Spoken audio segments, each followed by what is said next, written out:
The first question you can ask Grandpa is where he was born. That's a very interesting answer. Well, you've ruined it now, Susan. You ruined the outfit.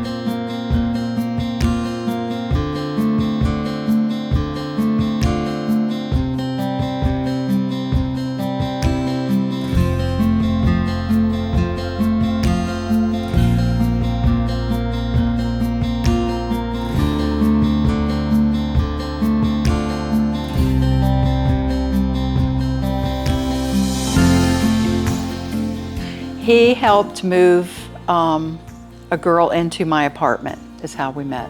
He was friends with her sister. I worked for UPS at the time. Single mom, not making ends meet very well, had an expensive apartment.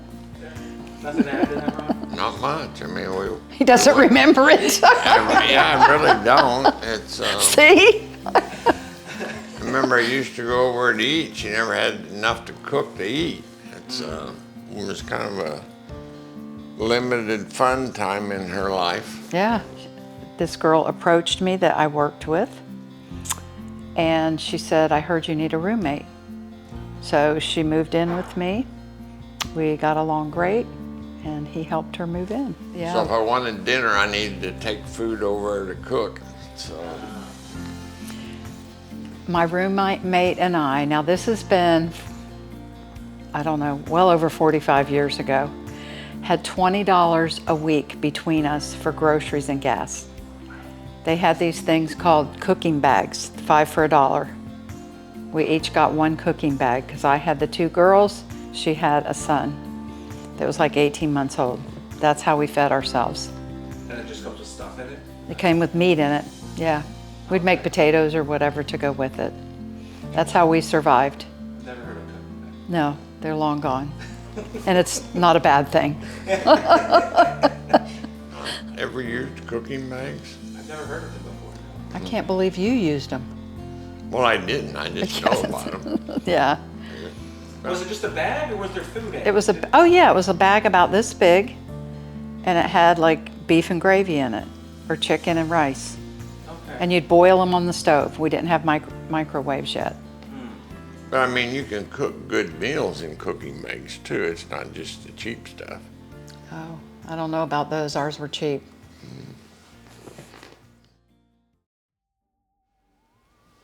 I was born in a cemetery. And what now?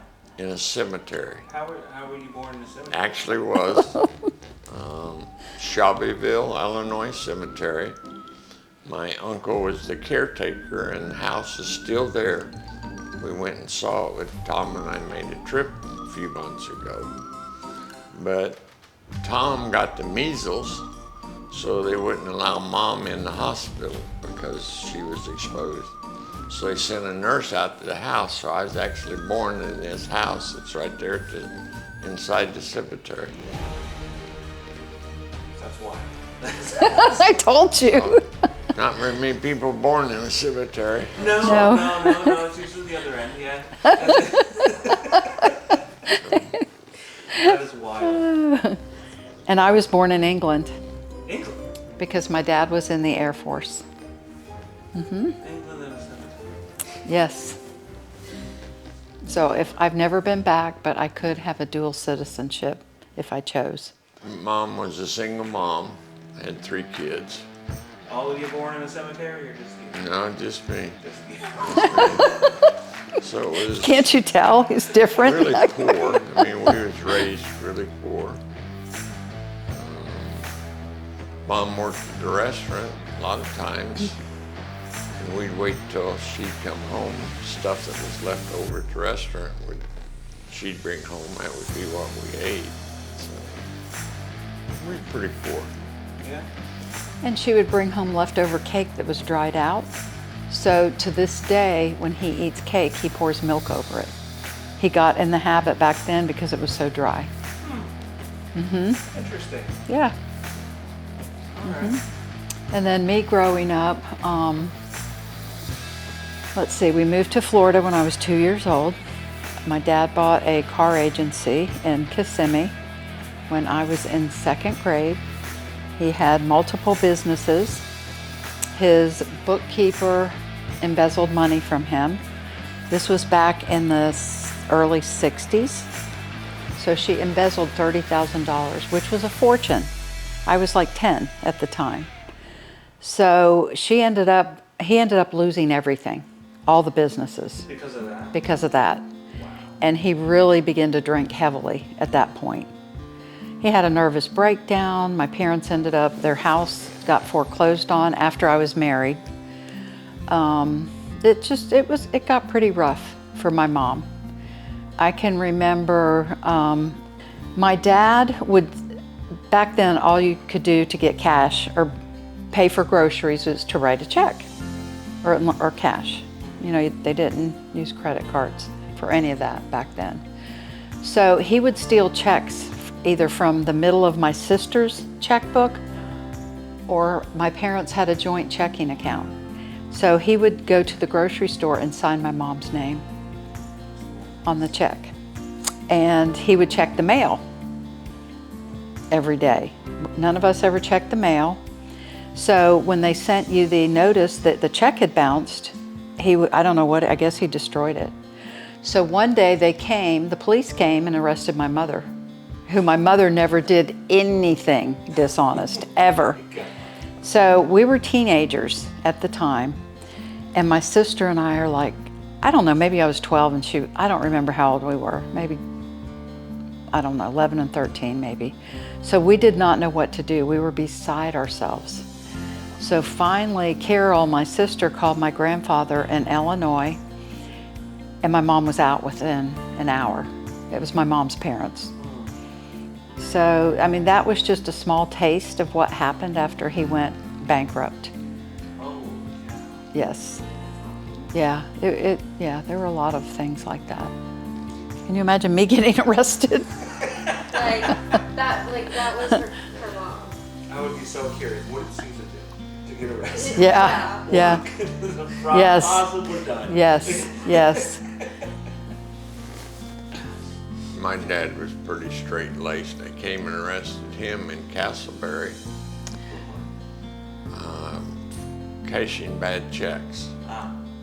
Yeah. And I mean, Dad was as straight-laced as you could get. Honest. Was just horrified. And they're down at the Castleberry police station, and they're going through the file. They had pictures of the guy. His name was Robert Lee Gordon, but he was a black guy. Ah. Cashed a check. And Dad's just kind of looking at it, and he goes, how is this happening to me here? Is that the guy that, I mean, they had a picture, and the detective looked at it and looked at him. He said, yeah, I think we got the wrong guy. I mean, they put him in the squad car, handcuffed, the whole bit. He was just humiliated. Oh, you'd be so embarrassed if they came to your house. Oh my gosh. In front of your kids. Yeah, it was bad when my mom got arrested. We didn't know what to do. Well, who does? What do you do when your mom gets And you're a arrested? kid. Like, yeah. That's wild. Yeah. We built this garage over in Castleberry, workshop. And we'd go out there and work on things, sit around, drink beer, Tom and Dad and I. And went around, go to the bathroom behind the shed there, and I looked down, there was a pot with marijuana growth in it. I was pretty sure it was marijuana. I'd never really seen it, just pictures of it. So I walked around and I said, Dad, what is this at back? You're growing pot back here? He said, no, that's Robbie's science project for school. And I said, I don't think so. So he had a really good friend on the police department. He called me and came down and he said, Mr. Gordon, I gotta take these. He said, I'm not gonna arrest him, but I gotta take these. That was Robbie's science project he was growing back here. I mean, that works. Sure, it's either that or tomatoes, one of the two. Oh.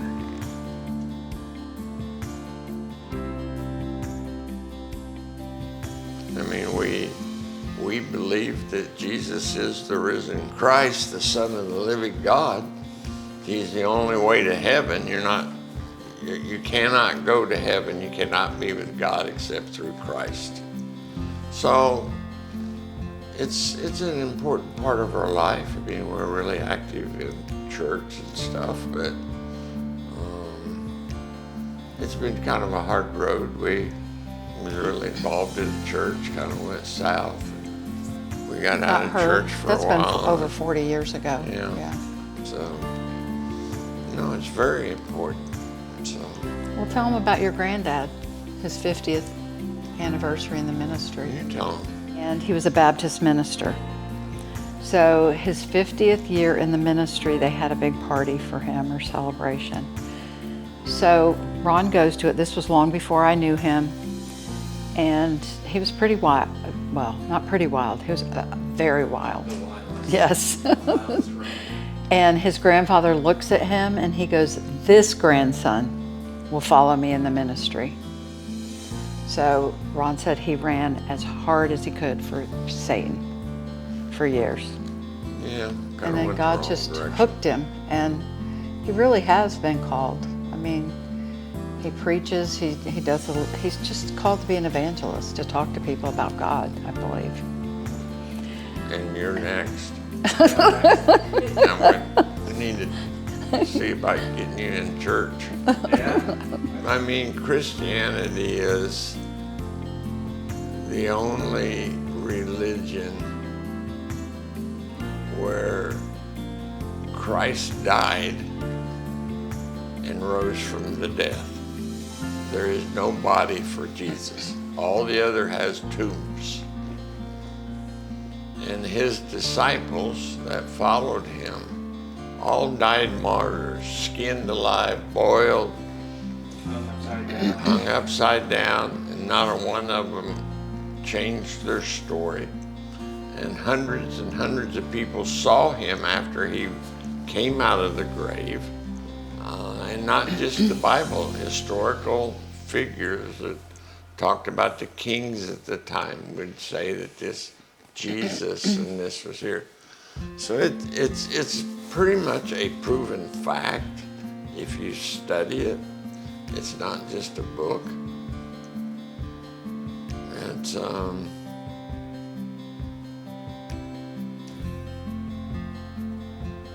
worth looking into when you're talking about eternity. Yeah. My dad was raised Catholic, Irish Catholic. My mom just was so anti-church. She got saved when she was 65 years old. But her parents, my grandparents, went to a Nazarene church, which is very fire and brimstone. Scares you, kind of. So when my dad would take a notion, we would go to church. We might go for 6 months. I can remember you wore these little mantillas, they were called, little lace doily things on your head. Yes. I remember that church. And I can remember the only spanking my sister ever got was because she forgot to wear hers. But when I was 14 years old, now this is me, not really churched, didn't really go to church except the Catholics sometimes. I just had this gut-wrenching premonition that something was going to happen to my dad. I was down on my knees, literally praying for an hour or two for my father. And a few hours later, the police came to the door and said he drove his car over the seawall in Kissimmee. There was no water in the lake at that time. There was a drought. So somehow the back wheels of the car caught on the wall and the front wheels went over. And he was okay. So I had a couple of different times in my life, even though I wasn't even in church, that I experienced that. And I would be literally praying. I had this dream that scared me so bad for like a week, and I still, to this day, can get that feeling again. I was before God, and he said, "You will not use my name in vain anymore." And I could literally feel his pain and how bad I hurt him. It hurt, my heart literally hurt for a week. I was so haunted by that because that feeling was so overpowering that I hurt him that bad.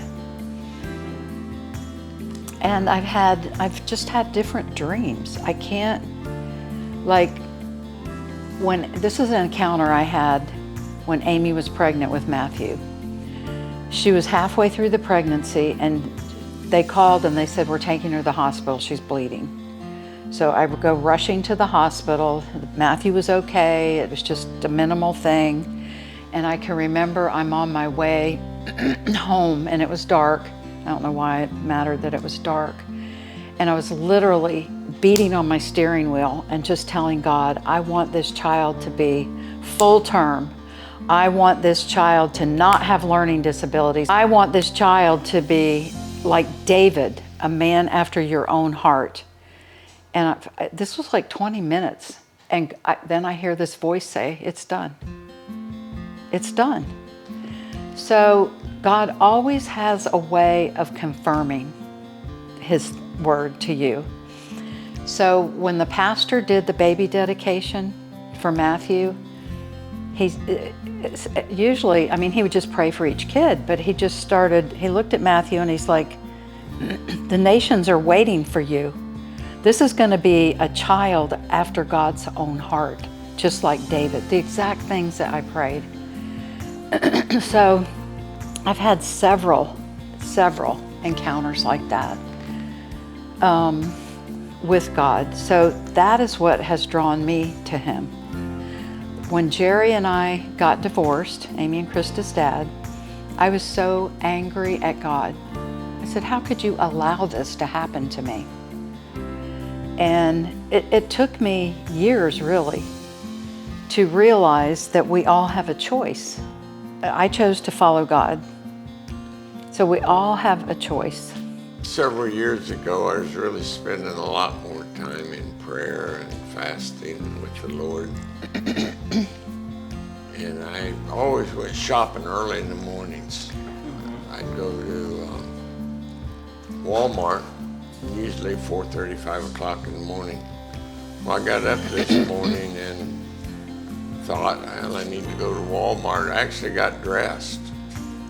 And then I thought, I don't know what I really need to go to Walmart. Don't know why I'm going to Walmart. So I went back to bed. I couldn't go to sleep. I just had this function that I needed to go to Walmart. So I got up and I said, Lord, is this you? And I really never got a clear-cut answer. It just, I knew I had to go. So I got and went to Walmart.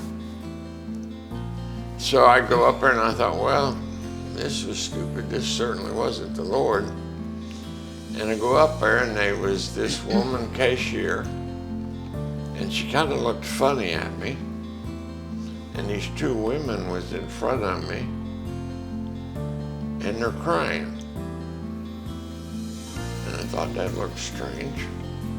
So I backed around the cart so I could walk up there and I said, I'm sorry. I said, I'm a minister. Is there something I could pray or help you with? This woman screamed so loud that people in the store heard her. She says, I told you so. She called at 3 o'clock in the morning the other woman whose daughter was terminally ill with cancer, getting a surgery, and said we needed to go to Walmart. There would be a man of God to meet us there and was going to pray for her daughter. And I started to pray. And of course, the woman standing there is like, we don't have prayer meetings at Walmart. You mean the cashier? Yeah, the cashier. And this guy come by, it was all tattooed and earrings and lip rings, all that, was doing the floor buffer, stopped and just looked. And I looked at the woman and I said, you've been wanting to give your life to the Lord for a long time, haven't you? And she started crying and she said, yes. Well, at first I'd asked her if she believed in prayer and had her join. And so did the buffer guy, he just kind of stood there. But we prayed for that woman's daughter, and both of those people gave their life to the Lord. And I was back home at 5:30 in the morning. Just The buffer guy gave his life to God? yeah.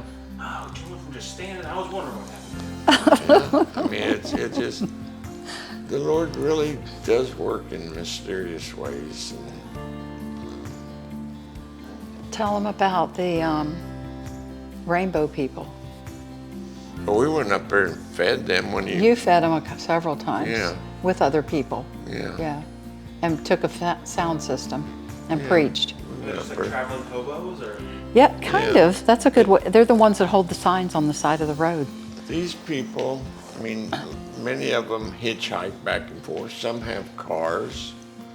But like, if they get food, they share it. Yeah. It's the women and children eat first. If there's stuff left, then the men can eat.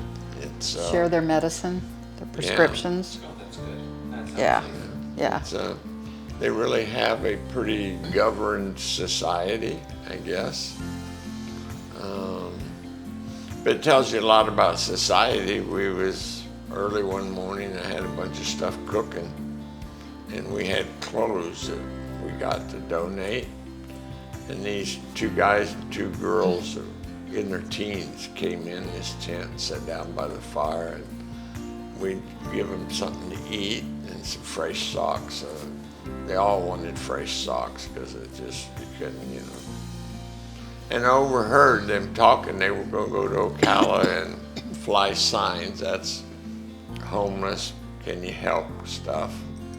And this girl, she was really a cute little girl, said, well, I'll go and turn a couple of tricks and get some money and we'll meet and come back. And I just overheard them, and I grabbed a chair and I said, I'm sorry, I can't help, but I'd like to help you.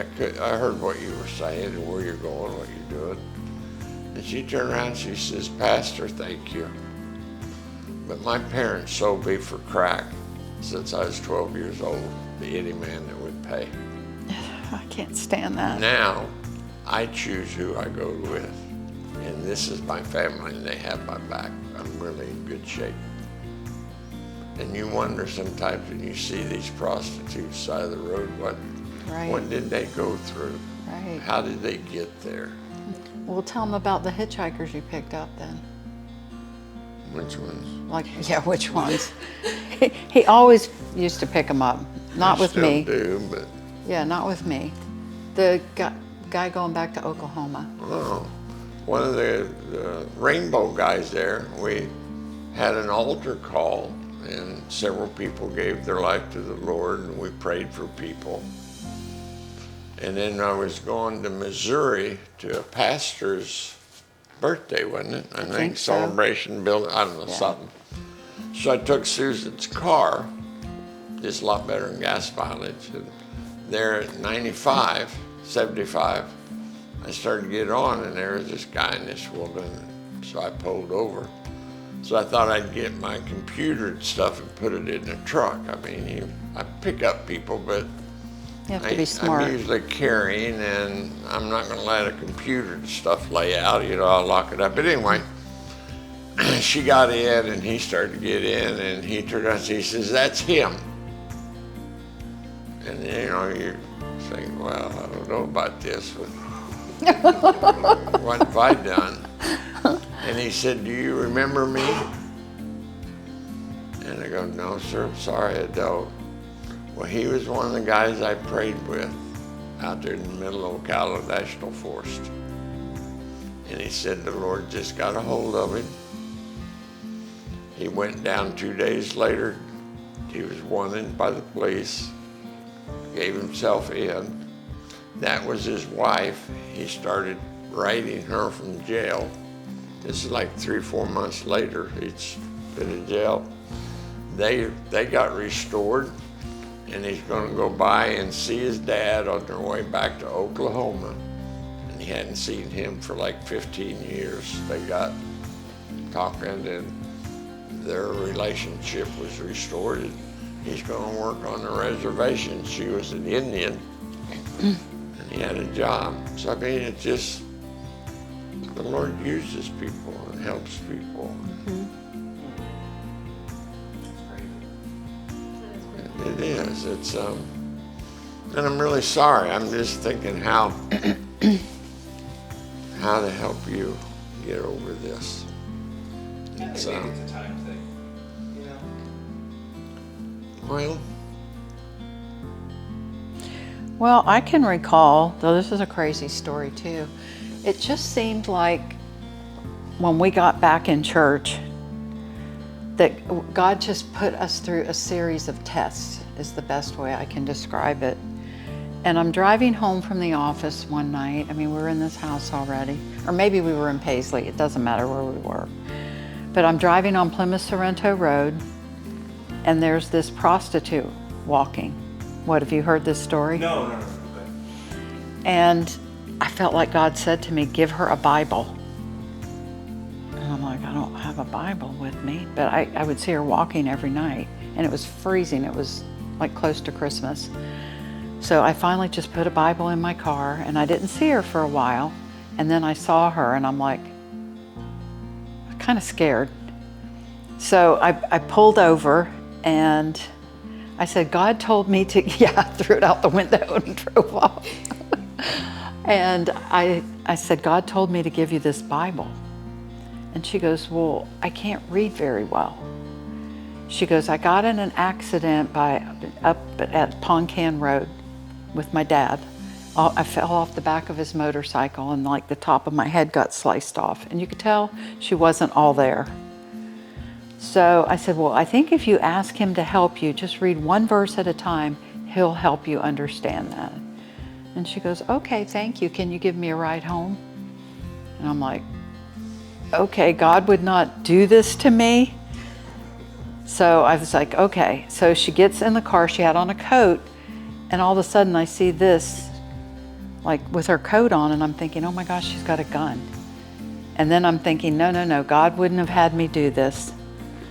So she lived on Plymouth Sorrento Road. I dropped her off. Never saw her again. What was in her coat? I guess her hands. Oh, I thought there was a kid was gonna pop out. No. I should have finished that. Yeah. And then one day we're in the office, and I don't even know if I should tell this story because it's so hard to let's not. believe. Okay. Your dinner's gonna start going south if we don't eat here pretty quick. Is it 6 o'clock?